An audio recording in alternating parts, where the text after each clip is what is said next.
My name is Haruki Nakamura. I was 18 years old when I died in Tokyo.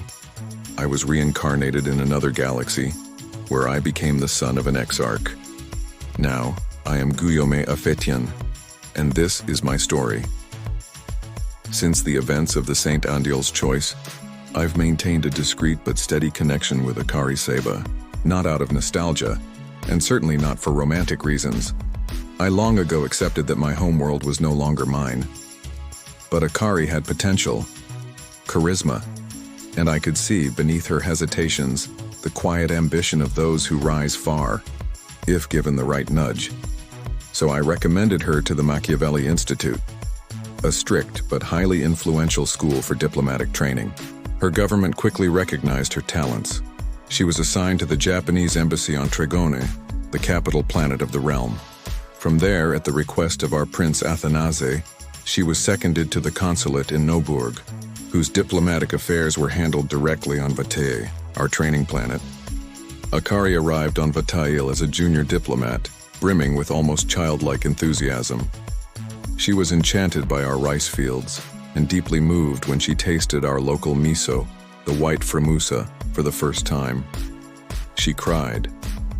The flavor brought her back to childhood, to the little restaurant her grandfather ran on Japan, where she used to help serve customers after school.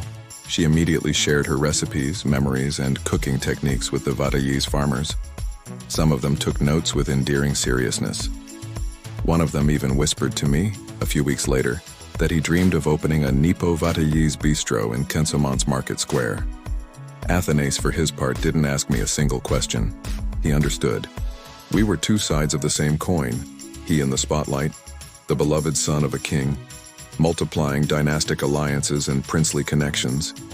I in the shadows, building networks among bureaucrats, ministers, scholars, and loyal servants. Some monarchs already hoped Athanase would one day wear the crown, aware of our kingdom's peculiar succession laws, but nothing was certain. King François Giuseppe showed no sign of stepping down. He was focused on consolidating the political gains of the Saint-Antonin Concord and overseeing the education of his sons. And according to certain well-placed sources, he was even considering skipping a generation, that it would be one of his grandchildren, not his sons, who would inherit the throne. If true, that rumor would upend every political calculation. I had to prepare Athanase for every possibility. The future was not yet written.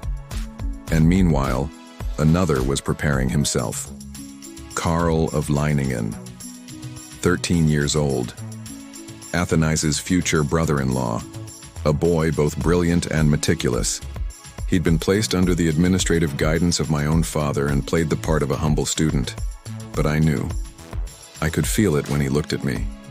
He was measuring me. He would become my rival, not today, but tomorrow, without a doubt.